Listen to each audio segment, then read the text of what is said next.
चला, नमस्कार विद्यार्थी मित्रांनो. आपण आपली जी बेसिक सिरीज चालू केली होती त्या बेसिक सिरीजला तुम्ही खूप चांगल्या पद्धतीने प्रतिसाद दिलेला आहे. आतापर्यंत तुम्ही सगळ्यांनी खूप चांगल्या प्रकारे सपोर्ट केल्यानंतर आपली बेसिक सिरीज खूप चांगल्या प्रकारे चाललेली आणि इथून पुढे सुद्धा ती कंटिन्यू असणार आहे. आतापर्यंत त्या बेसिक सिरीज मध्ये आपण महत्त्वाच्या गोष्टी बघितल्या होत्या.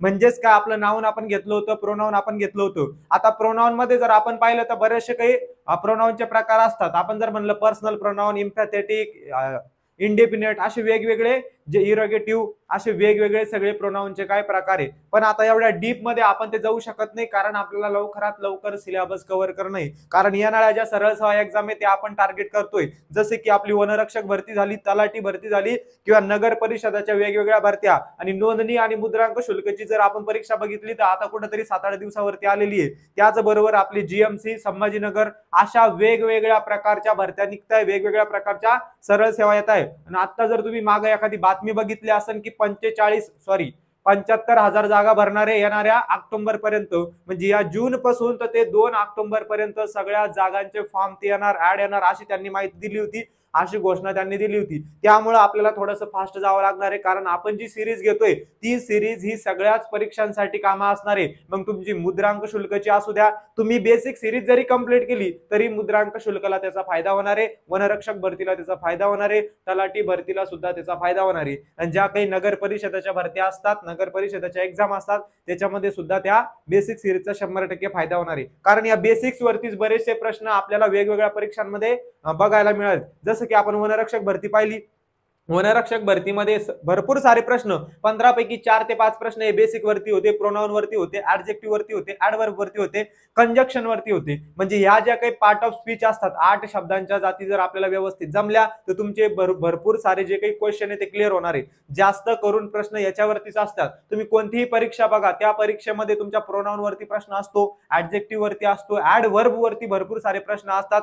प्रिपोजिशन वरती तो सांगू शकत नाही, प्रिपोजिशन वरती खूप सारे प्रश्न आपल्याला विचारले जात असतात. त्याच्यानंतर जे काय आपलं कंजक्शन आहे, भरपूर सारे प्रश्न कंजक्शन, इंटरजेक्शन वरती जास्त विचारत नाही, एखादा विचारला जात असतो. पण प्रिपोजिशन वरती खूप सारा फोकस भरपूर साऱ्या परीक्षांमध्ये केला जात असतो, आणि ते सगळं आपण आपल्या बेसिक सिरीज मध्ये कव्हर करणार आहे. आतापर्यंत नाउन, प्रोनाउन बघितलं. प्रोनाउन मध्ये सगळ्यात महत्त्वाचे पर्सनल प्रोनाउन असतात, ते तुम्हाला मी शिकवलेले आहे. आता पर्सनल प्रोनाउनचा यूज कशा प्रकारे होत असतो, कोणत्या सेंटेन्स मध्ये कसा होत असतो, ते तर आपण टेन्स सिरीज मध्ये घेणार आहे. याच्यानंतर बेसिक सिरीज झाल्यानंतर आपण आपली टेन्स सिरीज चालू करणार आहे. त्या टेन्स मध्ये आपण 12च्या 12 टेन्स समजून घेणार आहे, 12 टेन्सचं स्ट्रक्चर समजून घेणार आहे, 12 टेन्सचे वाक्य कशा प्रकारे तयार करायचे, आयडेंटिफाय द टेन्स, असे आपल्याला प्रश्न असतात, ते कसे सोडवायचे. त्याचबरोबर कन्वर्ट द टेन्स इनटू, एखाद्या टेन्स मध्ये ते वाक्य दिलेलं असतं तर ते वाक्य दुसऱ्या टेन्स मध्ये आपल्याला कन्वर्ट करायचं असतं. ते सगळे प्रश्न कशा प्रकारे सोडवायचं ते आपण बघणार आहे आपल्या टेन्सच्या सिरीज मध्ये. आता फक्त आपल्याला आपली जी बेसिक सिरीज आहे ती एकदा कंप्लीट करायची आहे. इथून पुढे 1-2 लेक्चर मध्ये आपली बेसिक सिरीज कंप्लीट होणार आहे. नाउन, प्रोनाउन तुम्हाला शिकवलेले. प्रोनाउन मध्ये सगळ्यात महत्त्वाचं पर्सनल प्रोनाउन असतं, तेवढं झालं. त्याच्यानंतर जे काही प्रोनाउनचे वेगवेगळे प्रकार असतात ते झालं खूप डीप मध्ये, ते सुद्धा आपण नंतर घेणार आहे. फक्त आपल्याला आता लवकरात लवकर थोडासा सिलेबस पुढे न्यायचा आहे, त्याच्यामुळे आपण जी काही बेसिक सिरीज आहे ती थोडी फास्ट घेण्याचा प्रयत्न करणार आहे. ठीक आहे. मग याच्यानंतर adverb, adjective, verb, preposition, conjunction, interjection, या काही महत्त्वाच्या शब्दांच्या जाती असतात त्या आपण एकदा समजून घेऊया, जेणेकरून ह्या जाती, या ज्या काही पार्ट ऑफ स्पीच आहे त्या आपल्याला व्यवस्थित आल्या. त्याच्यानंतर आपण टेन्स कडे वळू. टेन्स झाल्यानंतर मग आपण सिलेबस कडे पुढे वळणार आहोत. ठीक आहे. चला बघा, इंग्लिश बेसिक सिरीज आपण चालू केली होती. आता या इंग्लिशच्या बेसिक सिरीज मध्ये भरपूर साऱ्या गोष्टी आपण आतापर्यंत बघितलेल्या होत्या, बरोबर आहे. भरपूर साऱ्या गोष्टी ज्या आहेत त्या आपण आतापर्यंत बघितल्या होत्या. जसं की नाउन बघितलं, नाउनचे प्रकार बघितलं, प्रोनाउन बघितलं, त्याचे प्रकार बघितलं. त्यानंतर आता आपण बघणार आहे आपला पुढचा म्हणजे काय, वर्ब किंवा ऍडजेक्टिव्ह म्हणावं, पण वर्ब खूप महत्वाचा आहे, त्याच्यामुळे आपण आज घेणार आहे वर्ब. आता नेमकं वर्ब काय असतं, येणाऱ्या 1-2 लेक्चर मध्ये तुमचे सगळे पार्ट ऑफ स्पीच आपण कव्हर करून घेऊ, जेणेकरून आपल्याला टेन्स सिरीज चालू करता येईल. आणि टेन्स सिरीज झाल्यानंतर पुढे जे महत्त्वाचे टॉपिक असतात जसं की degree, direct indirect speech, voice, त्याचबरोबर आर्टिकल, आणि त्यातल्या त्यात अजून व्होकॅब्युलरी. ठीक आहे. व्होकॅब्युलरी सुद्धा आपण कंप्लीट करू. आता बघा वर्ब. वर्ब म्हणजे काय, वर्बचं मराठीतून नाव असतं क्रियापद. एवढं लक्षात ठेवायचं, सोपं असतं, जास्त काही अवघड नसतं. वर्बला मराठीमधून क्रियापद म्हणत असते, हे मला माहितीये, सगळ्यांनाच माहितीये. आता नेमकं वर्बचं काम काय असतं, बरोबर आहे. वर्बचं काम काय करतं, वर्बचं काम असतं एखादी ऍक्शन कंप्लीट करणं किंवा एखाद्या सेंटेन्सला कंप्लीट करणं. जर तुम्हाला वाक्य कंप्लीट करायचं असेल, वाक्य पूर्ण करायचं असेल, तिथं तुम्हाला ह्या व्हर्बची गरज लागणार आहे. आता जर तुम्ही हा वर्ब इतका महत्वाचा टॉपिक आहे, पूर्ण इंग्रजी जवळजवळ याच्यावरती डिपेंड आहे. तुम्ही मराठी जरी म्हणलं, तुम्ही मराठीमध्ये जरी शिकले की बाबा आता वर्ब खूप महत्वाचा आहे, मराठीचं वाक्य सुद्धा तुम्ही वर्ब शिवाय कंप्लीट करू शकत नाही. मी खेळतो, खेळतो हे काय झालं, वर्ब झालं. मी जातो, जातो हे काय झालं, वर्ब झालं. मी पाणी पितो, पितो काय झालं, वर्ब झालं. आणि मी नुसतं असं म्हणलं मी पाणी, अरे बाबा काय पण पाणी पितो का फेकतो का वरून अंगावर घेतो काय करतो ते कळत नसतं. त्याच्यासाठी आपल्याला कशाची गरज पाहिजे असती, त्याच्यासाठी तुम्हाला व्हर्बची गरज पाहिजे असते. ज्यावेळेस तुमचा व्हर्ब हा प्रकार चांगला असणार आहे त्यावेळेस तुमचे बरेचसे प्रश्न कव्हर होणार आहे. त्यानंतर तुम्हाला एक subject verb agreement, subject verb agreement म्हणजे इरर वरती प्रश्न येत असत्या, त्याच्यासाठी तुम्हाला हा व्हर्ब आलाच पाहिजे. सब्जेक्ट म्हणजे काय माहितीच पाहिजे. ते तर मी तुमचं टेन्स मध्ये कव्हर करून देणार आहे, त्याचं टेन्शन घ्यायचं नाही. आता फक्त व्हर्ब समजून घ्या.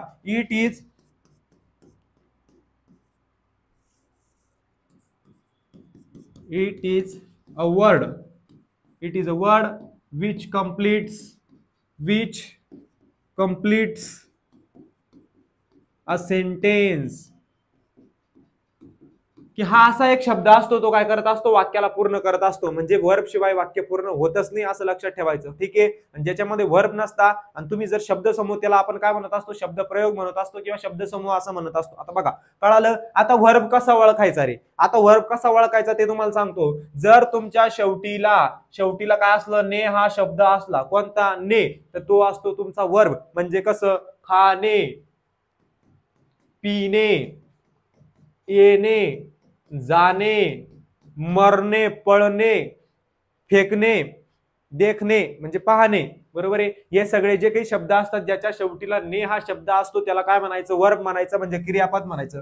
जसं इंग्रजीमध्ये तुम्हाला एखाद्या वेळेस वर्ब कळत नसला, वर्ब ओळखायचा असला, त्यावेळेस त्याला मराठीमध्ये कसं, मराठीमध्ये त्या वर्बला काय म्हणतात ते एकदा बघायचं. जर इट असलं तर इटला काय म्हणते मराठीमध्ये, खाणे म्हणत्या. म्हणजे हा काय झाला तुमचा त्या क्रिया, त्या वाक्यामधला काय झाला, क्रियापद झाला, म्हणजे वर्ब झाला. कळालं. ही एक गोष्ट कळाली. वर्ब म्हणजे काय तेवढं कळालं. शेवटीला ने असणं म्हणजे वर्ब. आता मला सांगा वर्बचे प्रकार आहे. किती प्रकारे रे, वर्बचे 5 प्रकार असतात. किती प्रकार असतात, 5. आता कोणकोणते असतात लिहून देतो बघा.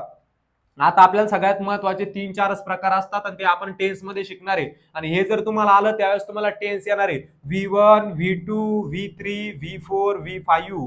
आता भरपूर जणांना वाटत असेल की V4 पर्यंतच गाडी असती. V4 पर्यंतच नसती, V5 सुद्धा असतो. तुमचा V1 असतो, V2 असतो, V3 असतो, V4 असतो, V5 असतो. क्रियापदाचे 5 प्रकार असतात, एवढं लक्षात ठेवायचं. 5व्या प्रकाराला तुम्ही जीर्ण म्हणत असत्या, ते सुद्धा लक्षात ठेवायचं. आता बघा V1 म्हणजे काय रे, मी एखादं सपोज वर्ब घेतलं, मी काय घेतलं, वर्ब घेतलं इट. इट म्हणजे काय, खाणं. सोप्या पद्धतीने शिकायचं, जास्त अवघडकडे जायचं नाही. इट म्हणजे काय, खाणे. ठीक आहे. आता हा झाला तुमचा V1 म्हणजे क्रियापदाचा पहिला रूप. आता क्रियापदाचं दुसरं रूप काय असतं, इटचं एट असतं.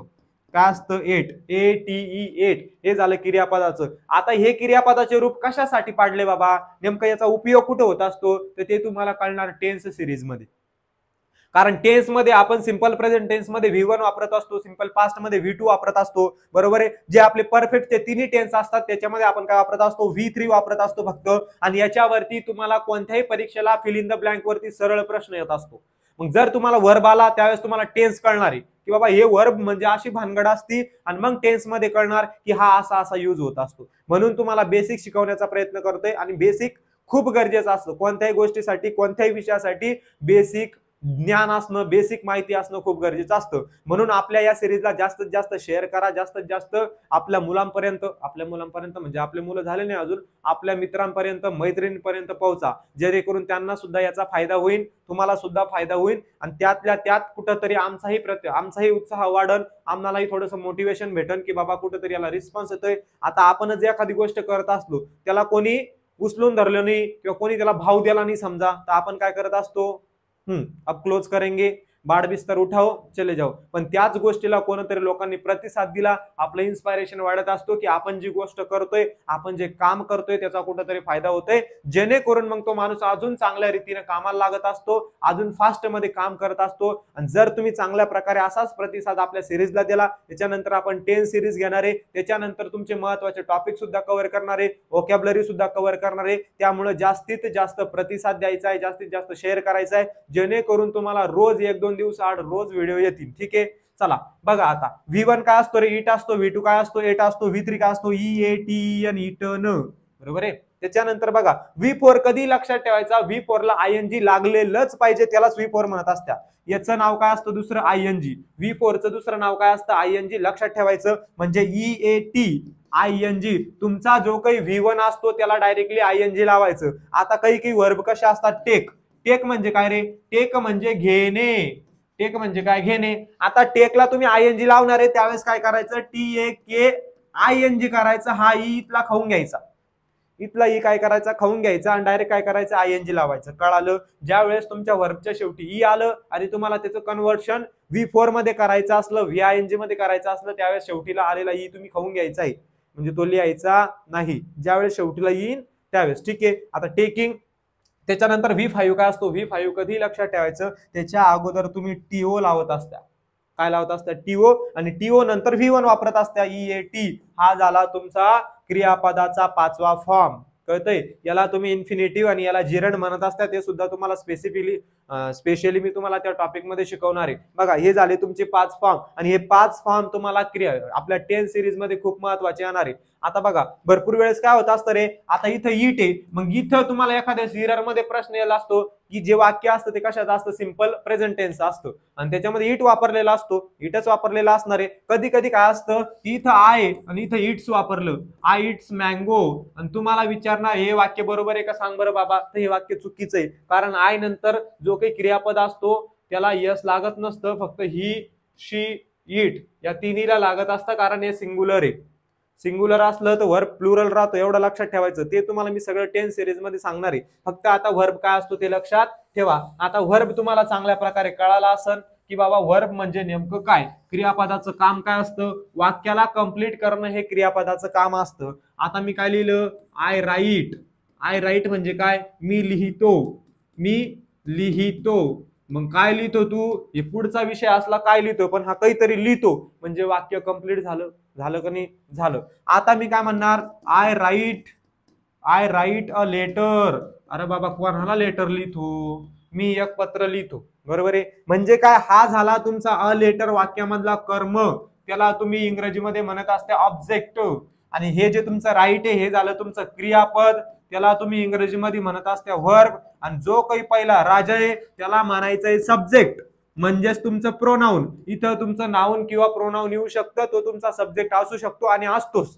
कळालं. हा तुमचा सब्जेक्ट असणार आहे वाक्यामधला, हे तुमचं ऑब्जेक्ट असणार आहे आणि हे असणार आहे तुमचं क्रियापद. ते खूप महत्वाचं असतं, कारण क्रियापदाशिवाय वाक्याला अर्थ येत नाही. मी जर याला इथून काढून घेतलं तर आय अ लेटर, पण काय आय अ लेटर, मी एक पत्र लिहितो का फेकतो का एखाद्या पोरी जवळ देतो का काय करतो, त्यावेळेस त्याचा अर्थ कळत नाही. ज्यावेळेस तुम्ही क्रियापद त्याच्यामध्ये टाकणार आहे त्यावेळेसच तुम्हाला त्याचा सखोल असा अर्थ कळणार. ठीक आहे. आता क्रियापद कळाले. क्रियापदाचे 5 प्रकार असतात. सगळ्यात महत्वाचं क्रियापदाचे 5च्या 5 नाही पाठ केले तरी चालेल, पण कमीत कमी 3 प्रकार लक्षात ठेवा. पहिला तुमचा पाठ असणं गरजेचं आहे. जर मी लिहिलं आता गिव्ह हे काय क्रियापदाचं V1 आहे, कारण हे तुम्हाला टेन्स मध्ये कामा येणार आहे, एररच्या प्रश्नामध्ये खूप जास्त कामा येणार आहे. म्हणून जे काही डेली जे वर्ब यूज करत असतो, जसं की खाणं, फिरणं, इकडं जाणं, तिकडं जाणं, येणं, बरोबर आहे, हे सगळे जे काही वर्ब असतात, क्रियापद असतात, ते कमीत कमी पाठ करा.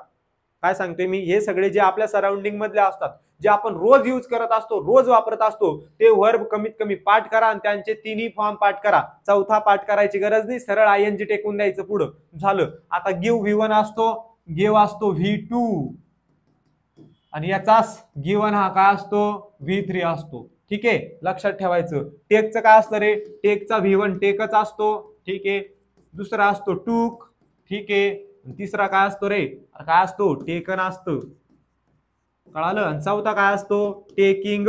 इथलचा आय खाऊन घ्यायचा सांगितलेला आहे तुम्हाला, मग TAKING हा काय असणार आहे, तुमचा पुढचा फॉर्म असणार आहे. आणि शेवटचा 5वा जर विचारला बाबा तर TO आणि त्याच्यानंतर काय असणार आहे, टेक V1 वापरायचं. झालं. हे 5 फॉर्म. आय याला गिव्हिंग ING लावून टाका, झालं गिव्हिंग. To give. आणि याच्यावरती तुम्हाला डायरेक्ट प्रश्न आहे, या दोन्ही वरती तर खूप जास्त प्रश्न येत असत्या. तुम्हाला कधी कधी प्रश्न कसा येणार रे, तुम्हाला फिल इन द ब्लँक दिलेले असणार की बाबा इथं काहीतरी आय, इथं वापरलं हॅव आणि इथं तुम्हाला फिल इन द ब्लँक दिले, I have work, I have work असं वाक्य दिलं आणि तुम्हाला खाली दिलं जाणार आहे बघा. आय हॅव, त्याच्यानंतर देणार इथं वाज, इथं देणार आहे डू, इथं देणार आहे डन, इथं देणार आहे डीड. अशा प्रकारचा प्रश्न तुम्हाला जर परीक्षेला आला तर हा कशावरती डिपेंड आहे? टोटली तुमच्या वर्ब वरती आणि टेन्स वरती डिपेंड आहे. जर तुम्हाला टेन्स आलं, वर्ब आलं तर असा प्रश्न चिल्लर सुटणार आहे. आणि तुमच्या वनरक्षक भरतीमध्ये असे प्रश्न आलेले, तलाठी भरतीमध्ये सुद्धा असे सोपे सोपे प्रश्न विचारलेले, त्यामुळे आपल्या नोंदणीमध्ये विचारू शकता, वेगवेगळ्या सरळ सेवाच्या परीक्षेमध्ये सुद्धा विचारू शकतात. आता बघा, आय हॅव, मी तुम्हाला सांगितलं की हॅव, हॅज, हॅड यानंतर क्रियापदाचं तिसरंच रूप वापरत असता. कधीही लक्षात ठेवायचं की तिसरं रूप. मग आता आय हॅव याच्यामधलं तिसरं रूप कोणतं आहे ते तुम्हाला कळालं पाहिजे. त्यासाठी तुम्हाला सांगितलं की वर्ब पाठ करा. ते पाठ केल्याशिवाय तुम्हाला जमणारच नाही. काही जे महत्वाचे ते तरी पाठ करा. डू म्हणजे काय रे? करणे. डीड हे झालं सेकंड फॉर्म, डू झालं फर्स्ट फॉर्म, त्याच्यानंतर डन झालं V3. वाचचा इथं काही संबंध नाही. मग इथं तुमचं काय येणार आहे? DONE बरोबर येणार आहे. आय हॅव डन वर्क, म्हणजे मी ते काम केलेलं आहे. समजलं? अशा प्रकारे. आणि इथं जर तुम्ही पाहिलं सर, इथं डू V1 आहे. भरपूर जण काय करतात, त्या डज असतं एक. मग सर हे V2 आहे. आता अरे हे V2 नसतं, हे V1च असतं. फक्त जर तुमचा सब्जेक्ट ही असला, शी असला, शी असली आणि इट असलं, त्यावेळेस तुम्ही न डज हे वापरत असत्या.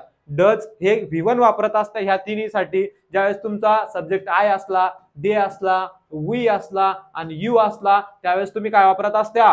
डू हे V1 वापरत असत्या. हे पण V1 आहे, हे पण V1 आहे. पण आपल्या सिंपल प्रेझेंट टेन्स मध्ये तुमच्या क्रियापदाला जर करता ही, शी, इट असेल किंवा मुलाचं नाव असेल, मुलीचं नाव असेल, वस्तूचं नाव असेल, त्यावेळेस तुमच्या क्रियापदाला यस किंवा इयस प्रत्यय लागत असतं. एवढं लक्षात ठेवायचंच. कळतंय?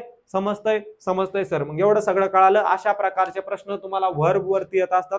वर्ब म्हणजे वाक्य कंप्लीट करणारा शब्द.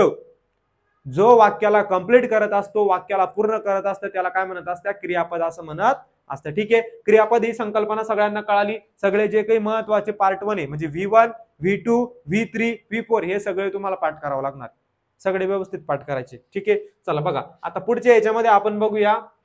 वर्ब कळालं. वर्ब बद्दल बऱ्याचशा गोष्टी अजून त्या मी तुम्हाला टेन्स मध्ये सांगणार आहे. त्याच्यानंतर बघा, आता पुढचा जो आपला प्रकार आहे तो कोणता आहे रे? ऍडजेक्टिव्ह. पुढचा प्रकार कोणता आहे आपला? ऍडजेक्टिव्ह. ठीक आहे. आता ऍडजेक्टिव्हला मराठीमध्ये आपण काय म्हणत असतो? विशेषण.